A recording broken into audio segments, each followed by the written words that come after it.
Ku bersyukur Bapa, ku bersyukur Tuhan. Jadi sama hal, kalau kita sudah puji Tuhan, Tuhan dengar. Sekarang Tuhan mau berfirman, kita juga harus dengar. Sebab kita harus merespon apa yang menjadi kehendak Tuhan di dalam pemberitaan firman atau seluruh kehendaknya melalui rangkaian ibadah, pujian, penyembahan, kesaksian sampai kepada firman Tuhan. Itu adalah bagian yang tidak terpisahkan dalam ibadah kita kepada Tuhan. Jangan sampai kita beranggapan bahwa yang paling penting itu hanya firman, yang paling penting itu hanya memuji Tuhan, selebihnya itu tidak perlu. Jangan. Semua adalah bagian daripada kehendak Tuhan dalam ibadah kita kepadanya. Amin. Bapak Ibu jemaat Tuhan, kita akan mendengarkan firman Tuhan. Saya tahu bahwa ibadah kita sudah cukup lama. Saya juga akan berusaha untuk menyampaikan firman Tuhan tidak terlalu lama. Kita buka bersama-sama dalam Kejadian pasal 28 ayat 10 sampai dengan ayat yang ke-22.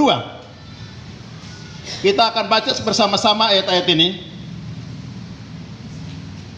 Kejadian pasal 28 ayat 10 sampai dengan ayat yang ke-22.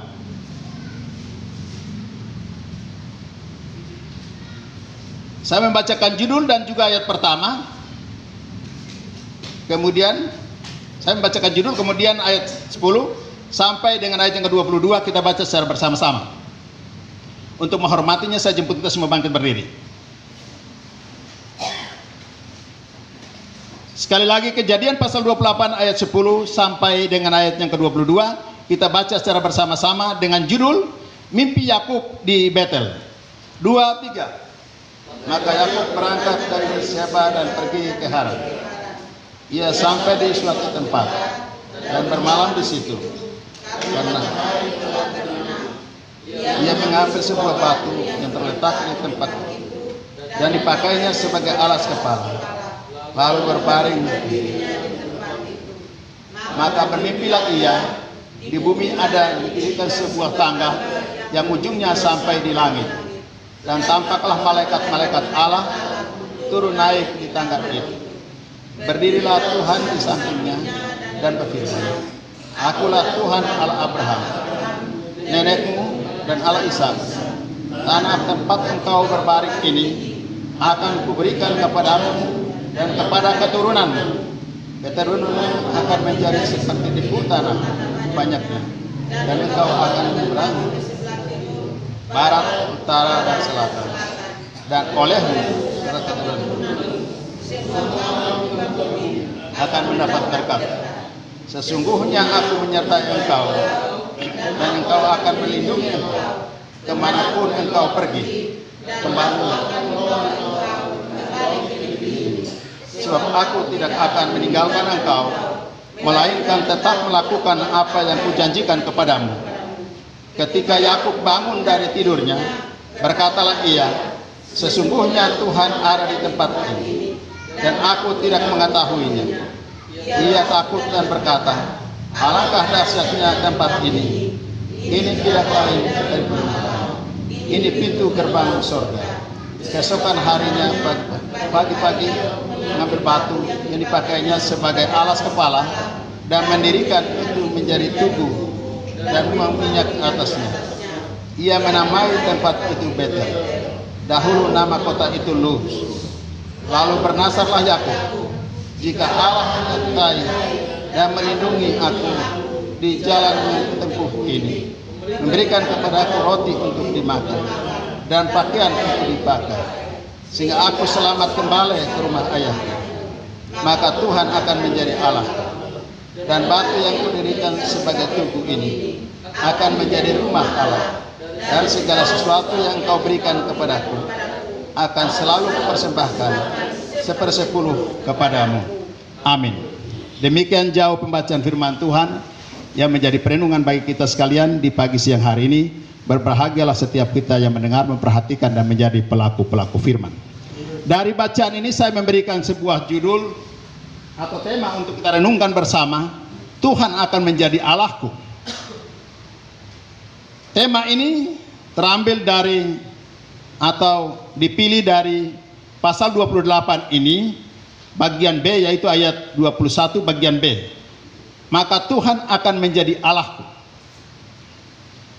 Bapak Ibu jemaat Tuhan yang diberkati, ada 3 hal yang menjadi latar belakang daripada pernyataan Yakub bahwa Tuhan akan menjadi Allahku. Apakah dia orang yang tidak bertuhan sebelumnya? Tidak. Dia ini anak atau cucu daripada Abraham, orang yang dipilih Tuhan, dan terbukti ayat yang ke-13, 14 dan 15 itu Allah mengulangi janji yang pernah dinyatakan kepada Abraham, Ishak, dan sekarang Yakub. Yakub menyatakan hal ini ketika dia berada pada satu kondisi yang tidak menentu. Dia sedang lari dari kejaran abangnya atau kakaknya karena perebutan warisan atau perebutan berkat kesulungan yang seharusnya diberikan kepada Esau, tetapi hal itu diberikan kepada Yakub yang kemudian membangkitkan amarah daripada Esau. Esau berusaha dan berniat untuk membunuh Yakub. Yakub kerjasama dengan ibunya dan kemudian dia dilarikan ke rumah omnya. Ya, kalau kita di sini bilang omnya, dia punya paman yaitu Laban. Dalam perjalanan itu dia sedang ketakutan. Dia ini anak manja, selalu mau dibilang istilah sekarang anak mama. Kalau anak mama itu bagaimana? Biasa berat kan? Jadi cewek-cewek, kalau kamu pacaran dengan laki-laki yang cuma satu dan selalu jadi anak emasnya ibu, kau siap mental baik-baik dulu baru masuk dalam anak mantu mama itu. Nah, ini secara umum biasa penelitiannya seperti itu. Tapi saya percaya bahwa ya kalau kita berdoa Tuhan pasti berikan yang terbaik. Iya. Jadi Yakub ini mau dibilang bahwa dia ini anak mama, anak kesayangan. Selama ini tidak pernah dia jauh daripada ayahnya ataupun ibunya. Tetapi ketika dia berada pada sebuah masa di mana dia harus lari meninggalkan ayahnya, ibunya, dan juga segala sesuatu, dia berangkat dengan tangan yang kosong. Dalam situasi seperti itu, lelah, capek, dan kemudian dia sampai pada satu tempat di mana dia harus meletakkan kepalanya, dia beristirahat di situ. Lalu Tuhan menjumpai dia. Ya. Ada ketakutan yang menimpa atau menghantui kehidupan daripada Yakub. Ya. Ada juga kesusahan, dia sedih. Dia merasa hampa. Dia merasa takut. Karena di sisi lain, dia tidak mungkin kembali. Karena sedang dikejar. Dia mau niat untuk melakukan atau meneruskan perjalanan sementara dia tidak bawa bekal, dia tidak bawa apa-apa, dia tidak punya warisan dari rumah. Dalam keadaan seperti itu dia terbaring. Ada lagi hal lain yang menimpa Yakub adalah selain daripada kesusahan, adanya penyataan Allah atau adanya firman Tuhan yang datang kepada dia seperti yang tertera dalam ayat 13 sampai ayat yang 15 itu. Berfirmanlah Tuhan di sampingnya, berdirilah Tuhan di sampingnya dan berfirman, akulah Tuhan Allah Abraham, nenekmu dan Allah Ishak. Tanah tempat engkau berbaring ini akan kuberikan kepadamu dan kepada keturunanmu. Keturunanmu akan menjadi seperti debu tanah banyaknya, dan engkau akan mengembang ke sebelah timur, barat, utara, selatan, dan olehmu serta keturunanmu semua kaum di bumi, muka bumi akan mendapat berkat. Sesungguhnya aku menyertai engkau dan aku akan melindungi engkau kemanapun engkau pergi. Jadi ini adalah 3 hal yang menjadi dasar pemikiran daripada pernyataan Yakub ketika dia berkata bahwa Tuhan akan menjadi Allahku. Dia dihantui oleh berbagai perasaan, tetapi di sisi lain Tuhan menghampiri dia dan kemudian memberikan janji, meneguhkan janji yang pernah diberikan kepada Abraham, kepada Ishak ayahnya. Dia berada pada sebuah dilema. Bapak Ibu jemaat Tuhan yang dikasihi, Oleh karena dia diperhadapkan dengan kenyataan seperti itu, dia pun memberikan 3 nasar.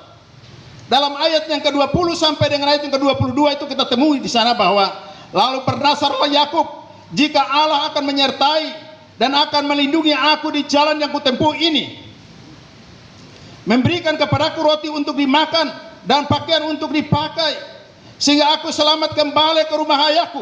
Ada kerinduan untuk dia kembali kepada kasih mula-mula, dia kembali kepada pangkuan ayah dan ibunya, dia kembali sebagai anak kesayangan. Tetapi di sisi lain dia sedang berada pada masa yang tidak menentu, karena dia dikejar dan dia tahu persis karakter dari kakaknya atau abangnya. Dia itu seorang pembunuh, seorang pemburu, yaitu Esau.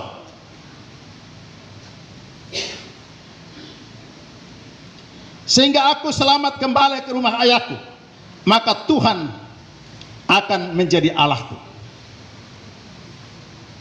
Hal pertama yang merupakan nasar daripada Yakub ketika dia diperhadapkan dengan kasih karunia Allah, tapi juga secara manusia ada begitu banyak persoalan yang mengikuti atau menghantui dia. Dia tetap bergantung kepada Tuhan. Dia berkata bahwa kalau Tuhan menolong saya sampai hari ini, bahkan menolong saya sampai hari esok, saya akan selamat sampai kepada titik akhir, kembali kepada kasih mula-mula, maka Allah, Tuhan akan menjadi Allahku. Bapak Ibu jemaat Tuhan yang diberkati, apapun situasi masalah yang kita hadapi hari ini, percayalah bahwa Tuhan ada di sekitar kita. Kita lihat mimpi dari Yakub itu, Allah ada di situ, tapi dia tidak tahu. Kalau kita baca dalam ayat yang ke-12 dan 13 itu, Tuhan ada di situ, tapi Yakub tidak tahu. Dia mimpi. Kalau kita baca dalam kitab Ibrani pasal 1, ya, di sana dijelaskan bahwa dahulu Allah berulang kali berbicara kepada umat manusia melalui mimpi. Ini salah satu bukti. Dia berbicara menyatakan diri kepada Yakub dengan mimpi.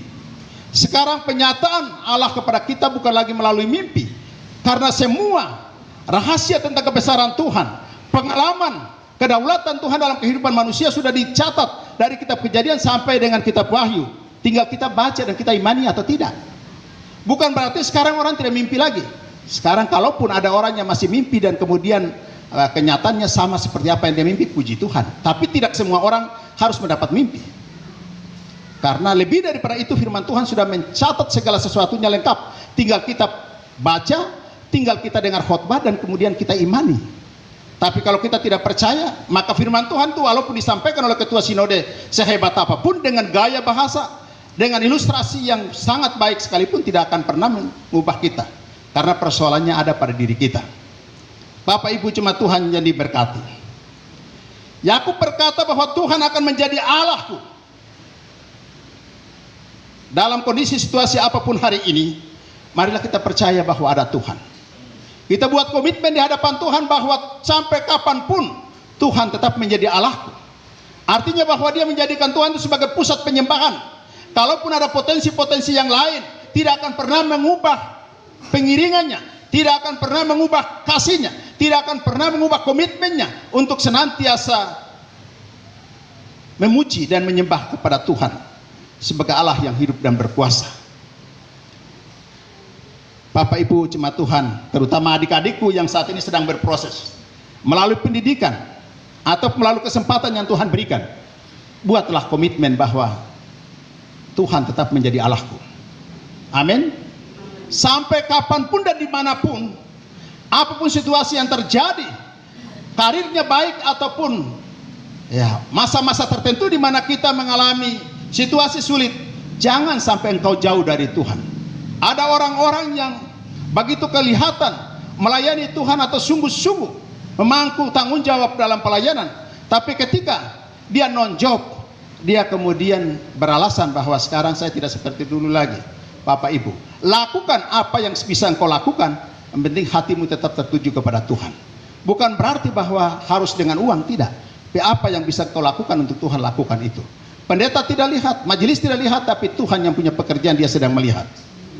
Bapak Ibu jemaat Tuhan yang diberkati, itu nasar yang pertama yang disampaikan oleh Yakub, bahwa ketika Tuhan berkehendak membawa dia keluar dari kemelut itu dan bawa dia kembali kepada satu titik yang dia inginkan, maka Tuhan akan menjadi Allah.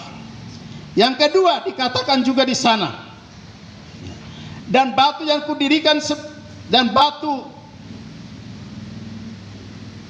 kudirikan sebagai tugu ini akan menjadi rumah Allah. Ia mendirikan rumah bagi Allah. Bapak Ibu, memang hari-hari ini tidak semua orang bisa diberikan kepercayaan untuk merintis sebuah jemaat atau membangun sebuah gereja. Tetapi tanggung jawab kita sebagai jemaat, sebagai hamba Tuhan, sebagai apapun dimanapun kita berada, ada tanggung jawab yang menyertai kita. Amin. Ya. Contoh seperti kita di sini, ada tanggung jawab besar, ada fondasi, ada rencana pembangunan yang ada di sekitar kita, ada di samping kita, dan itu menjadi pergumulan. Marilah masing-masing buat komitmen bahwa itu bukan lagi menjadi tanggung jawab pendeta, itu tidak sekedar menjadi tanggung jawab ketua panitia, itu tidak sekedar menjadi tanggung jawab daripada pemerintah, tetapi apa yang ada pada kita, baik pikiran kita, tenaga kita, ataupun materi yang ada pada kita, kita harus prioritaskan Tuhan, karena Tuhan telah lebih dahulu berbuat baik kepada kita. Itu yang disadari oleh Yakub. Dan kita melihat bahwa setelah itu Yakub dia berkesempatan atau Tuhan meneguhkan panggilan yang telah dinyatakan kepada, janji yang telah dinyatakan kepada Abraham kakeknya, kepada Ishak ayahnya, sekarang kepada pribadinya, yang kemudian melahirkan 12 anaknya menjadi embrio, hadirnya 12 suku Israel menjadi sebuah bangsa besar yang hari-hari ini ditakuti oleh segala bangsa. Karena apa? Dia telah membuat sebuah komitmen bahwa Tuhan akan menjadi Allahku. Yang kedua, dia katakan bahwa aku akan mendirikan tempat penyembahan, tempat ibadah. Bapak Ibu, jangan sampai berpikir bahwa gereja kecil itu saya tidak mau di situ, lebih bagus saya bergabung dengan gereja besar yang fasilitasnya sudah lengkap. Tidak, engkau hadir di sini, Tuhan utus engkau di sini, apapun keadaan di sini menjadi tanggung jawab kita bersama. Amin. Bukan untuk kita pilih-pilih, tidak. Kalau ada kebaikannya puji Tuhan, kalau ada kekurangan menjadi tanggung jawab kita bersama. Itu yang Tuhan kehendaki. Buktinya apa? Walaupun gereja kecil, Tuhan selalu menyatakan kasih dan kemurahannya kepada kita semua. Terbukti sebagai kesaksian yang tadi sampaikan toh. Tadi kita baru sampaikan berapa nama yang kita sebutkan itu baru bulan Januari tahun 2025. Saya belum sebut lagi tahun 2024 kemarin seperti Nona, seperti Amon dan yang lain-lain. Ya, itu tahun-tahun kemarin. Walaupun dengan kesederhanaan kita, kerendahan hati yang tadi disampaikan oleh orang tua kekasih kita, itu menjadi hal yang Tuhan perhitungkan. Ya. Bapak Ibu jemaat Tuhan yang diberkati. Itu nasar kedua yang disampaikan oleh Yakub ketika ia berkesempatan berjumpa dengan Tuhan. Tuhan menyatakan kasih karunia-Nya kepadanya. Dan hal ketiga, dari ayat 22 bagian akhir, dari segala sesuatu yang Engkau berikan kepadaku akan selalu kupersembahkan 1/10 kepadamu. Bukan hanya gaji, tapi dikatakan bahwa segala sesuatu yang Engkau berikan kepadaku akan kupersembahkan 1/10. Jadi 1/10 ini bukan ajaran pendeta. Ada gereja-gereja, ada hamba Tuhan tertentu yang menentang 1/10 atau perpuluhan dalam gereja. Bapak Ibu, hal itu bukan dikarang atau dibuat oleh pendeta, tidak. Tapi itu adalah bagian daripada buah iman atau keyakinan kita kepada Tuhan. Kita lakukan itu, bukan orang lain yang diberkati, kita juga yang akan diberkati Tuhan. Ya. Terlepas dari siapa yang menerima, misalnya gembala, dia terima dan kemudian dia menjalankan atau dia menikmati atau membelanjakan dengan baik, maka itu akan menjadi berkat bagi dirinya. Tapi kalau salah-salah, dia juga, pendeta juga akan menerima ganjaran dari Tuhan. Tapi kalau kita melakukan itu dengan taat, Tuhan memperhitungkan itu sebagai tindakan kebenaran, dan hidup kita pribadi, keluarga kita, karir pekerjaan kita, rumah tangga kita, anak-anak kita, cucu-cucu kita akan diberkati oleh Tuhan. Itu yang dilakukan, disadari oleh Yakub. Sejak muda, pada saat itu dia belum berumah tangga, dia belum punya pekerjaan yang tetap. Dia sebagai anak muda yang baru saja mendapatkan berkat dari rumah tuanya, diberkati oleh ayahnya. Tetapi atas dasar berkat itulah kemudian ada masalah yang timbul. Dia lari. Bapak Ibu jemaat Tuhan, dia menyadari kelemahan kekurangannya, tapi dia juga menyadari bahwa kasih karunia Tuhan sedang terbuka bagi dirinya, sehingga tanpa ragu, tanpa bimbang dia buat komitmen di hadapan Tuhan bahwa mulai hari ini Tuhan akan menjadi Allahku. Yang kedua, aku akan mendirikan tempat penyembahan bagi Allah. Yang ketiga, dikatakan bahwa segala sesuatu yang kau berikan kepadaku akan kupersembahkan 1/10. Bapak Ibu jemaat Tuhan, saya kemarin dengan ibu pulang ke timur, lalu dia ada yang pernah datang bangun rumah di Melanu ini, namanya Boy Mau. Dia babi beranak. Lalu saya bilang, adek, ini babi ini sudah berapa kali beranak? Dia bilang 2 kali. Oh begitu. Nanti kalau beranak, saya bercanda dengan dia, kasih 1 ya. Dia bilang, ya kalau kakak dekat di sini ya saya kasih 1. Tapi sudah pasti anak yang pertama yang keluar dari dalam rahim atau kandungan induk itu biasanya kita pisahkan untuk nanti dibawa ke gereja. Setelah 3 bulan dia sudah agak besar, baru kita bawa ke gereja.